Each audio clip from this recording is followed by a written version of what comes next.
शांति। आज 12 नवंबर 2020 के मधुर महावाक्य है। आज की मुरली में बाबा कहे, तुम बच्चों को बाबा जो पढ़ाते हैं अच्छी तरह से पढ़ना है और अपने आप में सुधार लाना है। 21 जन्मों के लिए ये पढ़ाई सोर्स ऑफ इनकम है। इससे हमारे कैरेक्टर्स सुधरते हैं, अर्थात हमारे चरित्र में निखार आता है और हमारे संस्कारों में श्रेष्ठता। इसलिए बाबा कहे तुम्हें पढ़ाई को कभी मिस नहीं करना है। संगम के समय पर ही हमने बेहद के बाप को पहचाना है और बेहद के बाप का बेहद वर्षा ले रहे हैं, तो इतनी खुशी होगी और ये खुशी अतीन्द्रिय सुख का अनुभव कराएगी। सुनते हैं बाबा के मधुर महावाक्य। ओम शांति। मीठे बच्चे, बाप जो पढ़ाते हैं उसे अच्छी रीति पढ़ो तो 21 जन्म के लिए सोर्स ऑफ इनकम हो जाएगी, सदा सुखी बन जाएंगे। प्रश्न है, तुम बच्चों के अतीन्द्रिय सुख का गायन क्यों है? उत्तर है, क्योंकि तुम बच्चे ही इस समय बाप को जानते। तुमने ही बाप द्वारा सृष्टि के आदि मध्य अंत को जाना है। तुम अभी संगम पर बेहद में खड़े हो, जानते हो अभी हम इस खारी चैनल से अमृत के मीठे चैनल में जा रहे हैं। हमें स्वयं भगवान पढ़ा रहे हैं। ऐसी खुशी ब्राह्मणों को ही रहती है, इसीलिए अतीन्द्रिय सुख तुम्हारा ही गाया हुआ है। ओम शांति। रूहानी बेहद का बाप रूहानी बेहद के बच्चों प्रति समझा रहे हैं, यानी अपनी मत दे रहे हैं। यह तो जरूर समझते हो कि हम जीव आत्माएं हैं, परंतु निश्चय तो अपने को आत्मा करना है ना। यह कोई हम नया स्कूल नहीं पढ़ते हैं। बाबा कहे, यह कोई हम नया स्कूल नहीं पढ़ते हैं। हर 5000 वर्ष के बाद पढ़ते आते हैं। बाबा पूछते हैं ना, आगे कभी पढ़ने आए हो? तो सब कहते हैं, हम हर 5000 वर्ष बाद पुरुषोत्तम संगम युगे बाबा के पास आते हैं। शुरू शुरू में जब ब्राह्मण बच्चे बाबा के पास मधुबन में आते थे, तो साकार बाबा हमेशा ये पूछते थे, आगे कभी मिले हो? टेस्ट लेते थे बच्चों की कि कितना ये चक्र स्मृति के अंदर है। तो कई तो भूल जाते थे, कहते थे बाबा पहली बार ही हम तो आए। तो बाबा कहते, बच्चे फेल हो गए, हर 5000 साल बाद आते हो। और इसीलिए कई बार टीचर्स ब्राह्मणियां जो है स्टूडेंट्स को रास्ते में ही पक्का कराती कि देखो जाएंगे ना, बाबा ये पूछेंगे कि पहले कभी पढ़े हो, तो कहना हाँ हम हर 5000 साल पहले पढ़े थे, अब फिर से पढ़ रहे हैं और फिर पढ़ेंगे। तो ऐसे बाबा के सामने जब लाते थे तो जैसे सुदर्शन चक्र कितना बुद्धि में है, ये बाबा टेस्ट लेते। तो इसीलिए कहा बाबा ने, बाबा पूछते हैं ना, आगे कभी पढ़ने आए हो? तो सब कहते हैं, हम हर 5000 वर्ष बाद पुरुषोत्तम संगम युगे बाप के पास आते हैं। यह तो याद होगा ना कि यह भी भूल जाते हो। स्टूडेंट को स्कूल तो जरूर याद आएगा ना। एम ऑब्जेक्ट तो एक ही है। जो भी बच्चे बनते हैं, फिर 2 दिन का बच्चा हो या पुराना हो, परंतु एम ऑब्जेक्ट एक है। कोई को भी घाटा नहीं हो सकता। पढ़ाई में इनकम है, वह भी ग्रंथ बैठ पढ़कर सुनाते हैं तो कमाई होती है। झट शरीर निर्वाह निकल आए। साधु बना, एक दो शास्त्र बैठ सुनाया, इनकम हो जाएगी। अभी यह सब सोर्स ऑफ इनकम है। हर एक बात में इनकम चाहिए ना। मनुष्य को आज की दुनिया में क्या रहता है बुद्धि में? पैसा पैसा पैसा, बस इनकम चाहिए। बाबा कहते हैं पैसा है तो कहाँ भी घूम फिर आओ। तुम बच्चे जानते हो बाबा हमको बहुत अच्छी पढ़ाई पढ़ाते हैं जिससे 21 जन्म की इनकम मिलती है। यह इनकम ऐसी है जो हम सदा सुखी बन जाएंगे, कभी बीमार नहीं होंगे, सदा अमर रहेंगे, अर्थात इस ज्ञान मार्ग में अमर रहेंगे। यह निश्चय करना होता है। ऐसे ऐसे निश्चय रखने से तुमको उल्लास आएगा, नहीं तो कोई ना कोई बात में घुटका आता रहेगा। अर्थात अंदर में जैसे नर्वस होते रहेंगे, डिप्रेस्ड होते रहेंगे। अंदर में सिमरण करना चाहिए हम बेहद के बाप से पढ़ रहे हैं। भगवान वाच, यह तो गीता है। गीता का भी युग आता है ना, सिर्फ भूल गए हैं। यह है पांचवा युग। यह संगम बहुत छोटा है, वास्तव में चौथाई भी नहीं कहेंगे, परसेंटेज लगा सकते हैं। सो भी आगे चल बाप बतलाते रहे। कुछ तो बाप के बतलाने की भी नूंद है ना। तुम सभी आत्माओं में पाठ की नूंद है जो रिपीट हो रही है। तुम जो सीखते हो वह भी रिपीटेशन है ना। रिपीटेशन के राज का तुम बच्चों को मालूम हुआ है। रिपीटेशन का राज का बाबा कहे तुम बच्चों को मालूम हुआ है। दुनिया में तो खाली कह देते हैं हिस्ट्री मस्ट रिपीट, बस यानी इतिहास को वापस दोहराना होगा, बस इतना कह देते हैं। लेकिन कैसे, ये राज बाबा कहे अभी तुम बच्चों ने समझा है। कदम कदम पर पाठ बदलता जा रहा है। एक सेकंड न मिले दूसरे से, जो मिसल टिक टिक चलती रहती है। टिक हुई, सेकंड पास हुआ। अभी तुम बेहद में खड़े हो।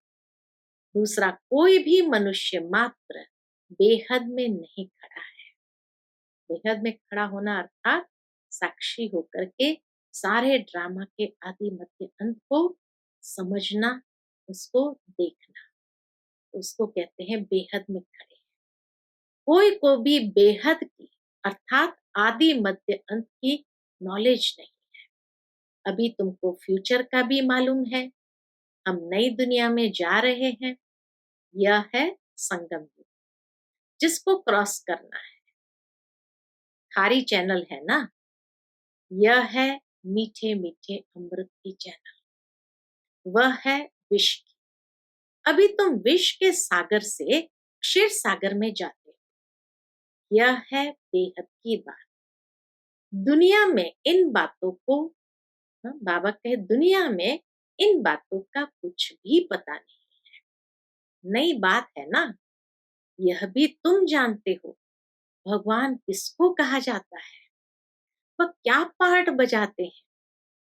टॉपिक में भी बताते हो। आओ तो परम पिता परमात्मा की बायोग्राफी तुमको समझाएं। यूं तो बच्चे बाप की बायोग्राफी सुनाते हैं, कॉमन है। यह तो फिर बापों का बाप है ना। तुम्हारे में भी नंबरवार पुरुषार्थ अनुसार जानते हैं। अब तुमको यथार्थ रीति बाप का परिचय देना है। तुमको भी बाप ने दिया है, तब तो समझाते हो। और तो कोई बेहद के बाप को जान न सके। तुम भी संगम पर ही जानते हो। मनुष्य मात्र, देवता हो व शूद्र हो, पुण्यात्मा हो पापात्मा हो, कोई भी नहीं जानते। सिर्फ तुम ब्राह्मण जो संगम युग पर हो, तुम ही जान रहे। तो तुम बच्चों को कितनी खुशी होनी चाहिए। तो सारे आदि मध्य अंत का ज्ञान, पूरा ज्ञान बाबा ने हम बच्चों को दे दिया है। तो बाबा कहे ये जानकर तुम बच्चों को इतनी खुशी होनी चाहिए। तब तो गायन भी है, अति इंद्रिय सुख पूछना हो तो गोप गोपियों से पूछो। बाबा बाप भी है, टीचर सतगुरु भी है, सुप्रीम अक्षर तो जरूर डालना है। कभी कभी बच्चे भूल जाते हैं, ये सब बातें बच्चों की बुद्धि में रहनी चाहिए। शिव बाबा की महिमा में ये अक्षर जरूर डालने हैं। बाबा कहे शिव बाबा की महिमा में ये अक्षर जरूर डालने हैं, सिवाय तुम्हारे और तो कोई जानते ही नहीं। तुम समझा सकते हो तो गोया तुम्हारी विजय हुई ना। तुम जानते हो बेहद का बाप, सर्व का शिक्षक, सर्व का सदगति दाता है, बेहद का सुख, बेहद का ज्ञान देने वाला है। फिर भी ऐसे बाप को भूल जाते हैं। माया कितनी समर्थ, ईश्वर को तो समर्थ कहते हैं, परंतु माया भी कम नहीं है। बाबा कहे माया को कम नहीं समझना। तुम बच्चे अभी एक्यूरेट जानते हो। इनका तो नाम ही रखा है रावण, राम राज्य और रावण राज्य। इस पर भी एक्यूरेट समझाना चाहिए। राम राज्य है तो जरूर रावण राज्य भी है। सदैव राम राज्य तो हो न सके। राम राज्य, श्री कृष्ण का राज्य कौन स्थापन करते हैं? ये बेहद का बाप बैठ समझाते हैं। तुमको भारत खंड की बहुत महिमा करनी चाहिए। भारत सचखंड था, कितनी महिमा थी। तो पहले बाबा ने कहा शिव बाबा की बहुत महिमा करनी चाहिए, बेहद के बाप की बहुत महिमा करनी चाहिए। फिर बाबा कहे भारत की भी बहुत महिमा करनी चाहिए। बनाने वाला बाप ही है। तुम्हारा बाप के साथ कितना लव है, एम ऑब्जेक्ट बुद्धि में है, यह भी जानते हो। हम स्टूडेंट को अपनी पढ़ाई का नशा होना चाहिए, कैरेक्टर का भी ख्याल होना चाहिए। विवेक कहता है जबकि गॉडली पढ़ाई है तो उसमें एक दिन भी मिस नहीं करना चाहिए, और टीचर के आने के बाद लेट भी नहीं पहुंचना चाहिए। ये भी बाबा मैनर्स हम बच्चों को सिखाते हैं कि पढ़ाई को मिस भी नहीं करना है, और ये नहीं कि चलो आधी मुरली हो जाने के बाद हम जाएं। तो टीचर के आने के बाद लेट भी नहीं पहुंचना चाहिए। टीचर के बाद आना यह भी एक इंसल्ट है। स्कूल में भी पिछाड़ी में आते हैं तो उनको टीचर बाहर में खड़ा कर देते हैं। बाबा अपने छोटेपन का मिसाल भी बताते, क्योंकि बाबा का पिताजी स्कूल का हेडमास्टर था। तो बाबा अपने छोटेपन का मिसाल भी बताते। हमारा टीचर तो बहुत सख्त था, अंदर आने भी नहीं देता था। यहाँ तो बहुत है जो देरी से आते हैं। सर्विस करने वाला सपूत बच्चा जरूर बाप को प्यारा लगता है ना। अभी तुम समझते हो आदि सनातन देवी देवता धर्म तो यह था ना। इनका धर्म कब स्थापन हुआ, जरा भी किसकी बुद्धि में नहीं है। तुम्हारी बुद्धि से भी घड़ी घड़ी खिसक जाता है। तुम अभी देवी देवता बनने के लिए पुरुषार्थ कर रहे हो। कौन पढ़ा रहे हैं? खुद परम पिता परमात्मा। तुम समझते हो हमारा ये ब्राह्मण कुल है, डिनाइस्टी नहीं होती है, यह है सर्वोत्तम ब्राह्मण कुल। बाप भी सर्वोत्तम है ना। ऊंचते ऊंच है तो जरूर उनकी आमदनी भी ऊंची होगी। उनको ही श्री श्री कहते हैं, तुमको भी श्रेष्ठ बनाते हैं। तुम बच्चे ही जानते हो कि हमको श्रेष्ठ बनाने वाला कौन है, और कुछ भी नहीं समझते। तुम कहेंगे हमारा बाप बाप भी है, टीचर भी है, सतगुरु भी है, पढ़ा भी रहे हैं। हमारा बाप बाप भी है, टीचर भी है, सतगुरु भी है, पढ़ा रहे हैं। हम आत्माएं हैं। हम आत्माओं को बाप ने स्मृति दिलाई है, तुम हमारी संतान, ब्रदरहुड है ना। बाप को याद भी करते हैं, समझते हैं वह निराकारी बाप है, तो जरूर आत्मा को भी निराकार ही कहेंगे। आत्मा ही एक शरीर छोड़ दूसरा लेती है, फिर पाठ बजाती है। मनुष्य फिर आत्मा के बदले अपने को शरीर समझ लेते हैं। मैं आत्मा हूं, ये भूल जाते हैं। मैं कभी भूलता नहीं। बाबा कहे मैं कभी भूलता नहीं हूँ, क्योंकि शुरू शुरू में बाबा ने जैसे ही महसूसता आई कि मैं आत्मा हूँ और मैं ही ये बनने वाला हूँ, तो बाबा ने इतनी डायरियां भरी। मैं आत्मा हूँ, यशोदा आत्मा है, नारायण आत्मा है, एक एक का नाम लिख करके जैसे आत्मा का अभ्यास किया था। तो बाबा कहे मैं आत्मा हूँ। दुनिया में तो मनुष्य भूल जाते हैं, मैं कभी भूलता नहीं। शिव बाबा भी कभी भूलता नहीं है कि मैं आत्मा। तुम आत्माएं सभी हो शालिग्राम, मैं हूँ परम पिता, माना परम आत्मा। उनके ऊपर कोई दूसरा नाम नहीं। उस परम आत्मा का नाम है शिव। वो तुम भी ऐसे ही आत्मा, परंतु तुम सब शालिग्राम हो। शिव के मंदिर में जाते हो, वहां भी शालिग्राम बहुत रखते हैं।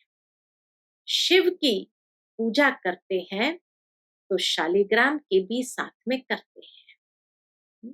शालिग्राम की भी साथ में करते हैं ना। तब बाबा ने समझाया था कि तुम्हारी आत्मा और शरीर दोनों की पूजा होती है। आत्मा रूप में, शालिग्राम के रूप में, और शरीर के आधार से देवी देवता के रूप।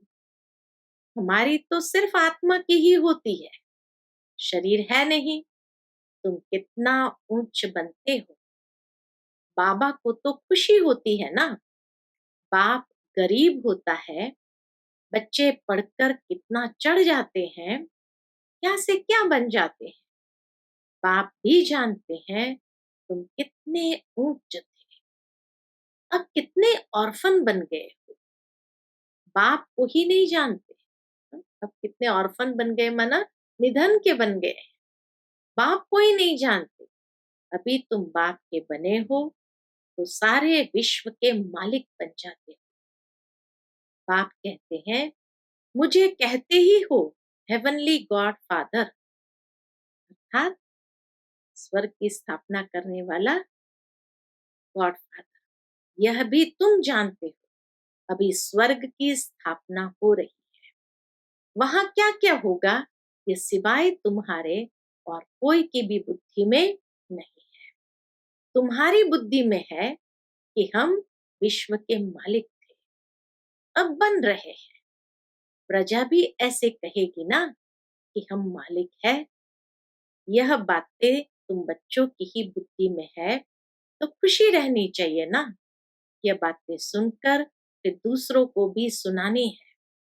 इसीलिए सेंटर व म्यूजियम खोलते रहते हैं।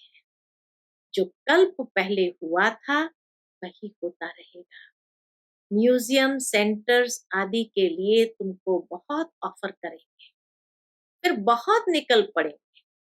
सबकी हड्डियां नरम होती जाती है। सारी दुनिया की अब तुम हड्डियां नरम करते जाते हो। तुम्हारे योग में ताकत कितनी जबरदस्त है। बाप कहते हैं तुम्हारे में ताकत बहुत है। भोजन तुम योग में रहकर बनाओ, खिलाओ, तो बुद्धि इस तरफ खींचेगी। भक्ति मार्ग में तो गुरुओं का जूठा भी खाते हैं।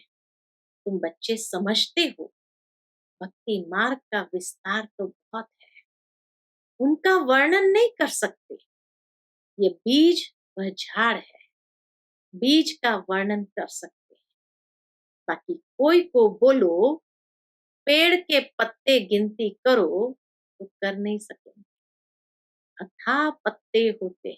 यानी इतनी भक्ति मार्ग की अनेक कथाएं हैं, अनेक बातें हैं जो गिनती नहीं कर सकते। बीज में तो पत्ते की निशानी दिखाई नहीं पड़ती है, वंडर है ना, इनको भी कुदरत कहे।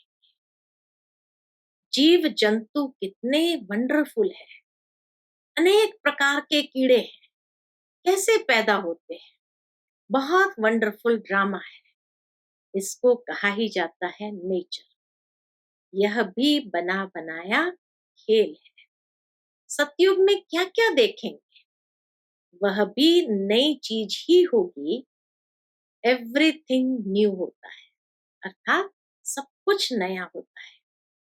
मोर के लिए तो बाबा ने समझाया है, उनको भारत का नेशनल बर्ड कहते हैं, क्योंकि श्री कृष्ण के मुकुट में मोर का पंख दिखाते हैं। मोर और डेल खूबसूरत भी होते हैं, गर्भ भी आंसू से होता है, इसलिए नेशनल बर्ड कहते हैं। ऐसे खूबसूरत पक्षी विलायत के तरफ भी होते हैं। अब तुम बच्चों को सारे सृष्टि के आदि मध्य अंत का राज समझाया है, जो और कोई नहीं जानते। बोलो हम आपको परमपिता परमात्मा की बायोग्राफी बताते हैं। रचता है तो जरूर उनकी रचना भी होगी। उनकी हिस्ट्री ज्योग्राफी हम जानते हैं। ऊंचते ऊंच बेहद के बाप का क्या पार्ट है, यह हम जानते हैं। दुनिया तो कुछ भी नहीं जानती, ये बहुत छीछी दुनिया है। इस समय खूबसूरती में भी मुसीबत है। इस समय बाबा कहे दुनिया में खूबसूरती में भी मुसीबत है। बच्चियों को देखो कैसे कैसे भागते रहते। तुम बच्चों को इस विकारी दुनिया से तो नफरत होनी चाहिए। यह छीछी दुनिया, छीछी शरीर है। हमको तो अब बाप को याद कर अपनी आत्मा को पवित्र बनाना है। हम सतो प्रधान थे, सुखी थे, अभी तमो प्रधान बने हैं तो दुखी है, फिर सतो प्रधान बनना है। तुम चाहते हो हम पतित से पावन बने, बलगाते भी है पतित पावन, परंतु नफरत कुछ भी नहीं आती। उनको बाबा कहे नफरत कुछ भी नहीं आती। तुम बच्चे समझते हो ये अच्छी अच्छी दुनिया है। नई दुनिया में हमको नया शरीर भी गुलगुल मिलेगा, अर्थात बहुत सुंदर मिलेगा। अभी हम अमरपुरी के मालिक बन रहे हैं। तुम बच्चों को सदैव खुश हर्षित मुख रहना चाहिए। तुम बहुत स्वीट चिल्ड्रन हो। बाप 5000 वर्ष बाद उन्हीं बच्चों से आकर मिलते हैं, तो जरूर खुशी होगी ना। हम फिर से आए हैं बच्चों से मिलने। बाबा कहे हम फिर से आए हैं बच्चों से मिलने के लिए, हर कल मिलते रहते। अच्छा, मीठे मीठे सिकिलते बच्चों प्रति माता पिता बाप दादा का याद प्यार और गुड मॉर्निंग। रूहानी बाप की रूहानी बच्चों को नमस्ते। हम सब रूहानी बच्चों की रूहानी माता पिता बाप दादा को याद प्यार, गुड मॉर्निंग और नमस्ते। नमस्ते, शुक्रिया बाबा, शुक्रिया। आज की मुरली से धारणा के लिए मुख्य सार है। पहली पॉइंट, हम गॉडली स्टूडेंट है, इसलिए पढ़ाई का नशा भी रहे। तो अपने कैरेक्टर्स पर भी ध्यान दो। बाबा कहे हम गॉडली स्टूडेंट है, इसलिए पढ़ाई का नशा भी रहे, तो अपने कैरेक्टर्स पर भी ध्यान दो। एक दिन भी पढ़ाई मिस नहीं करनी है। देर से क्लास में आकर टीचर की इंसल्ट नहीं करना है। दूसरी पॉइंट, इस विकारी चीची दुनिया से नफरत रखनी है। पाप की याद से अपनी आत्मा को पवित्र सतो प्रधान बनाने का पुरुषार्थ करना है। सदैव खुश हर्षित मुख रहना है। सदैव खुश हर्षित मुख रहना है। आज का बाप दादा का मधुर वरदान है, अंतवाहक शरीर द्वारा सेवा करने वाले कर्म बंधन मुक्त डबल लाइट। अंतवाहक शरीर द्वारा सेवा करने वाले कर्म बंधन मुक्त डबल लाइट। अर्थात जब मनसा सेवा करते हैं, अंतर मन वाहन बन करके सेवा करता है, तो कर्म बंधन से भी मुक्त हो जाते और डबल लाइट हो जाते हैं। जैसे स्थूल शरीर द्वारा साकारी ईश्वरीय सेवा में बिजी रहते हो, ऐसे अपने आकारी शरीर द्वारा अंतवाहक सेवा भी साथ साथ करनी है। जैसे ब्रह्मा द्वारा स्थापना की वृद्धि हुई, वैसे अभी आपके सूक्ष्म शरीरों द्वारा शिव शक्ति के कंबाइंड रूप के साक्षात्कार द्वारा साक्षात्कार और संदेश मिलने का कार्य होना है। लेकिन इस सेवा के लिए कर्म करते भी किसी भी कर्म बंधन से मुक्त सदा डबल लाइट रूप में। जितना डबल लाइट रूप में रहेंगे, उतना कि अंतर मन वाहन के द्वारा अनेक आत्माओं की सेवा। आज का स्लोगन है, मान के त्याग में सर्व के माननीय बनने का भाग्य समाया हुआ है। मान के त्याग में सर्व के माननीय बनने का भाग्य समाया हुआ है। अच्छा, To watch Peace of Mind channel videos on YouTube, subscribe us on youtube.com/tvpeaceofmind. Just a click for a peaceful life.